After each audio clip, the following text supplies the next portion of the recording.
Еңбек ауылындағы номер 22 орта мектептің Мұқағали Мақатаевтың 90 жылдық мерейтойына арналған челленджді Айзаттан қабыл алдым. 3 бақытым. Ең бірінші бақытым халқым менің, соған берер ойымның алтын кенін. Ол бар болса мен бармын, қор болмаймын, қымбатырақ алтынның нарқым менің. Ал екінші бақытым тілім менің, тас жүректі тілімнен түнілмедім. Кейде дүниеден түнілсем де, қасиетті тілімнен түнілмедім.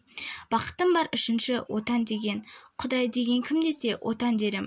Оты сөнген жалғанда жан барсын ба, ойланбай-ақ кел тағы отал менен. Түтін түтет өз өрбі көгере бер, немерелер көбейсін шөберелер. Жадында ұста, жақсылық күтпегейсін, от емес ақ сұрасан менен егер. 3 бірдей бақытым бар алақанда, мені мұндай бақытты ғып жаратар ма?